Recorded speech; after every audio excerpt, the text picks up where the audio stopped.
एक जंगल में सोनी चिड़िया थी। उसका रंग सांवला था। बेचारी सोनी चिड़िया को कोई भी पसंद नहीं करता था। मैं क्या करूं?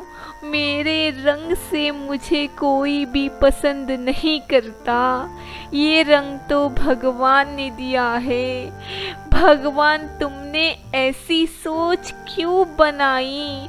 हम पक्षियों के बीच जो हमारे रंग देखकर हमसे दोस्ती करते हैं और शादी भी उसी से ही होती है। उदास होकर सोनी चिड़िया नदी के किनारे बैठी होती है। बेटी सोनी, घर चलना है। आज तुझे लड़के वाले देखने आ रहे हैं। नहीं, मैं नहीं आऊंगी। मेरा रंग देखकर मुझे कोई भी पसंद नहीं करेगा। बेटी तुम चलो तो सही। सोनी अपने घर जाती है और लड़के वाले देखने आते हैं। सोनी बेटा, लड़के वाले आए हैं, तुमको देखना चाहते हैं। बाहर आओ बेटा।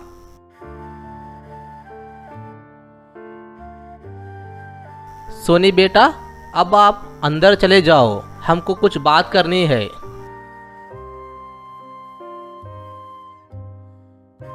अरे, रंग तो काला है, कोई बात नहीं। हमें रंग से एतराज नहीं है।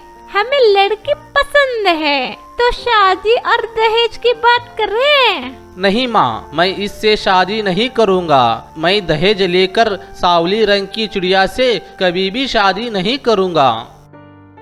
सोनी चिड़िया सारी बातें सुन लेती है। सोनी चिड़िया के मन को बहुत दुख होता है और उदास हो जाती है।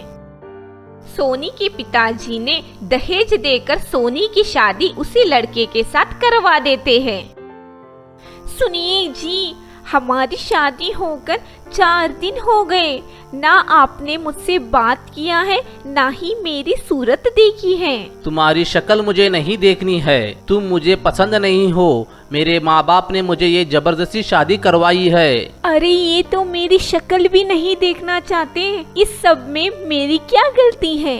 सोनी हर दिन सोनू को बात करने की कोशिश करती है। सुनिए जी, हम पति पत्नी तो नहीं बन सकते। क्या हम दोनों दोस्त भी नहीं बन सकते?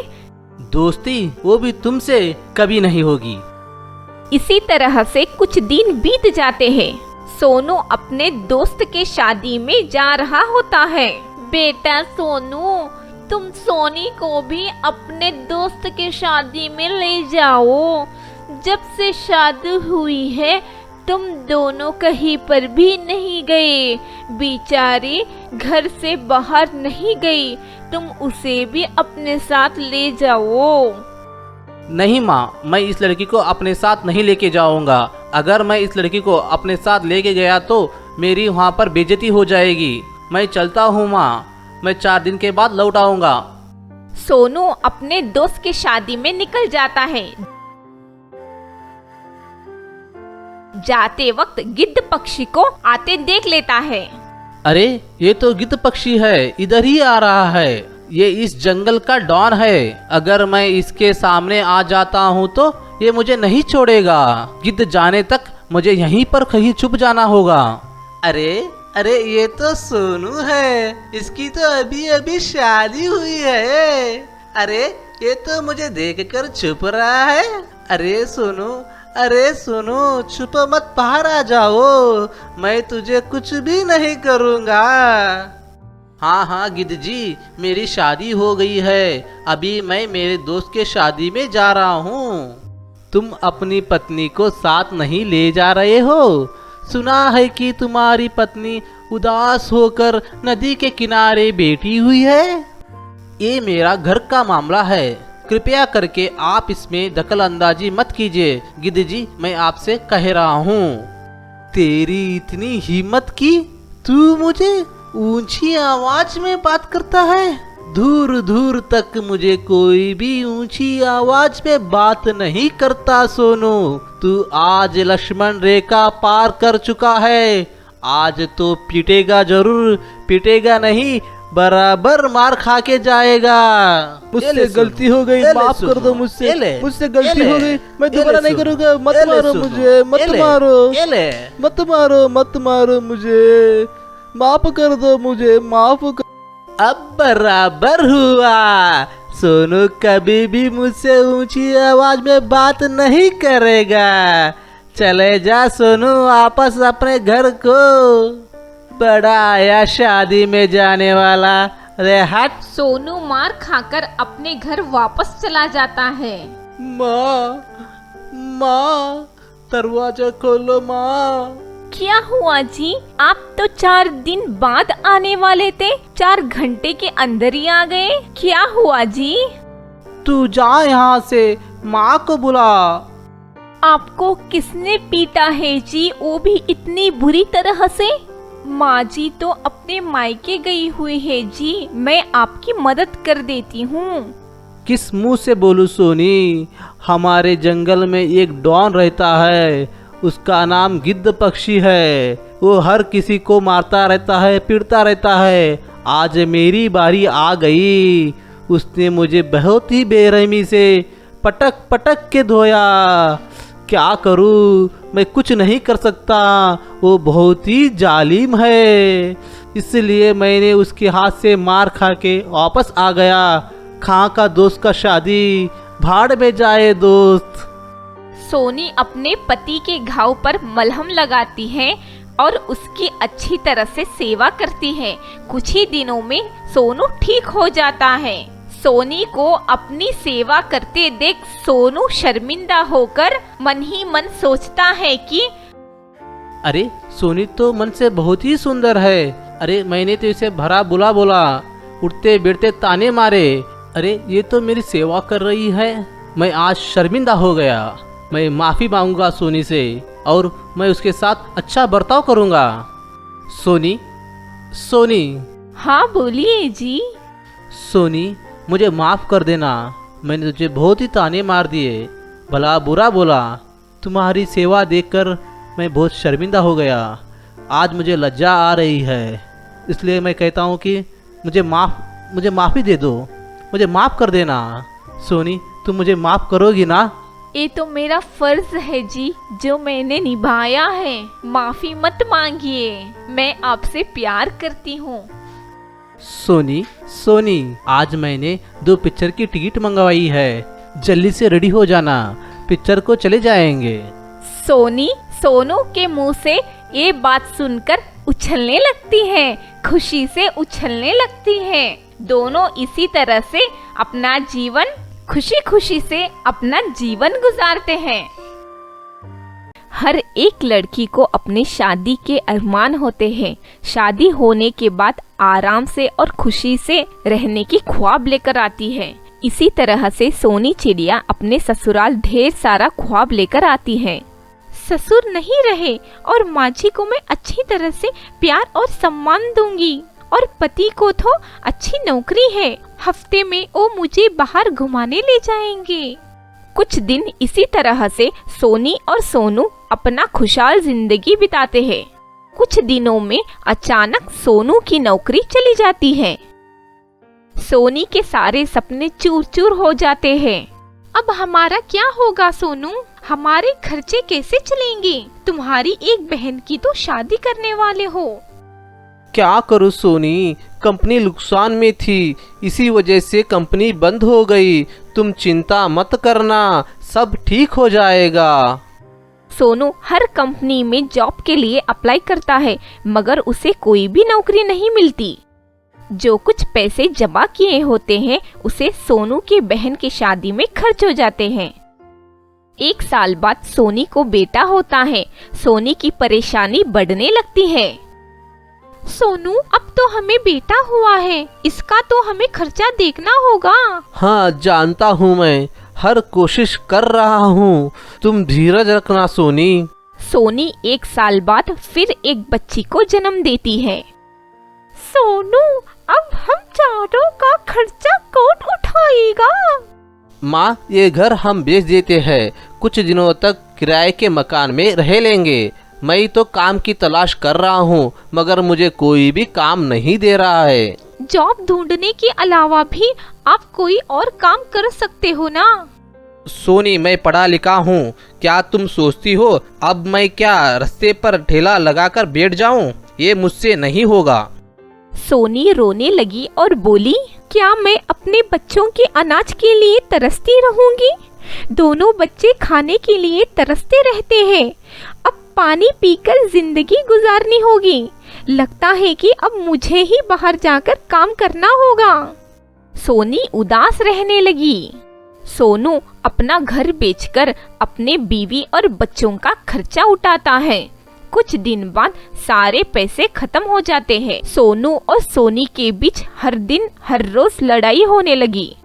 सोनू ने एक दिन बेरोजगारी से तंग होकर आत्महत्या कर ली। सोनी के सारे सपने टूट गए।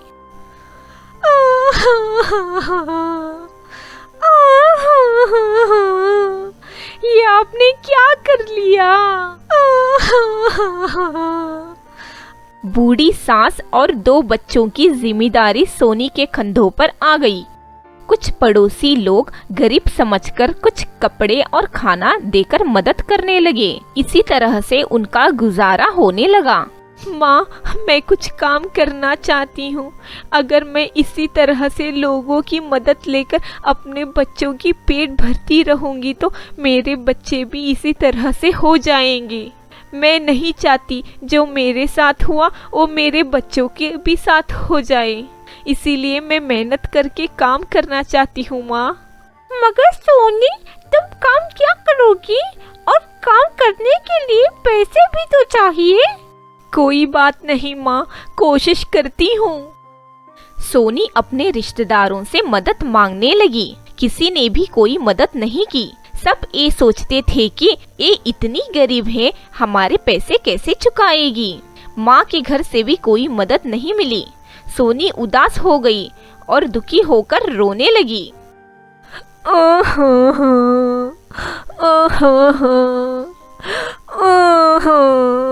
मैं अपने बच्चों को भूखा नहीं मार सकती। करूँ तो क्या करूँ? मैं अपने बच्चों के लिए कुछ करूँगी, ज़रूर करूँगी। मैं इस 500 रुपए में क्या कर सकती हूँ अपने बच्चों के लिए? एक दिन उसे उसकी सहेली मिली। वो सोनी की स्कूल फ्रेंड थी। सोनी और उसकी सहेली बहुत ही अच्छे सहेलियाँ थी। अरे सोनी, कैसी हो तुम? और यहाँ क्या कर रही हो? तुम्हारी हालत क्या हो गई है? मैं क्या बताऊँ, यहीं पर पास में किराए पर रहती हूँ।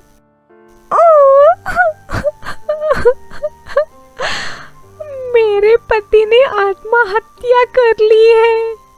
उनकी कंपनी नुकसान में थी, इसीलिए कंपनी बंद हो गई और उन्हें किसी ने जॉब नहीं दिया, इसीलिए उन्होंने आत्महत्या कर ली। हमारा घर बिक गया है। अब मेरे पास सिर्फ ये 500 रुपए ही बचे हैं। इस 500 रुपए में मैं काम करना चाहती हूँ और घर चलाना चाहती हूँ। मेरी किराए की डेट भी नजदीक आने वाली है। मेरे घर में एक बूढ़ी सास है और मेरे 2 बच्चे हैं। इन चारों का पेट भरना है। इन चारों के लिए तो मुझे मेहनत करनी होगी, मुझे काम करना होगा। मेरे अपनों ने भी मेरा साथ छोड़ दिया। सोनी, तुम चिंता मत करो, चलो मेरे साथ। सोनी की सहेली मुन्नी अपने दुकान पर ले जाती है। ए मेरी दुकान है सोनी, ये चूड़ी ले लो। मैं इसे मुफ्त में देकर तुम्हारे आत्मसम्मान को ठेस नहीं पहुंचाऊंगी। ये 500 रुपए की चूड़ी दे रही हूँ। मार्केट में इसकी कीमत बहुत ज्यादा है, पर मैं ये चूड़ियों को तुम्हें आधे रेट में दे रही हूँ। लेकिन तुम इन्हें 30 रुपए डजन बेचना। ये बहुत सुंदर चूड़ियाँ हैं। पहले कम दाम में बेचना, मुनाफा ज्यादा होने लगा तो रेट बढ़ा देना। सोनी बहुत खुश हो गई। वो गांव-गांव जाकर चूड़ी बेचती थी। सोनी मेहनत करके चूड़ियाँ बेचने लगी। चूड़ी ले लो चूड़ी, रंग बिरंगी चूड़ी, हरी नीली चूड़ियाँ चूड़ी चूड़ी। आसपास के पक्षी उसे गरीब समझकर उससे चूड़ी खरीदने लगे और सबको सोनी की चूड़ी पसंद आने लगे और उसकी आमदनी बढ़ने लगी। सारे गांव वालों को सोनी की चूड़ियाँ अच्छे लगने लगे। हर त्योहार, ईद और शादी में उसे ही चूड़ियाँ पहनाने के लिए बुलाया जाता था। उससे सोनी की कमाई अच्छी होने लगी। कुछ दिन गुजर जाते हैं। सोनी के अच्छे दिन आने लगे। सोनी अपनी सहेली मुन्नी के पास जाती है। मुन्नी, तुम्हारा बहुत बहुत धन्यवाद। आज तुम्हारी वजह से मेरी जिंदगी सुधर गई। अगर तुम नहीं मिलती तो मैं और मेरे बच्चे भूखे मर जाते। अरे, ये तो तुम्हारी मेहनत है सोनी, मैंने कुछ नहीं किया। हम जितना मेहनत करते हैं हमें उतना ही अच्छा फल मिलता है। इसीलिए कहते हैं, मेहनत करने वालों की कभी हार नहीं होती।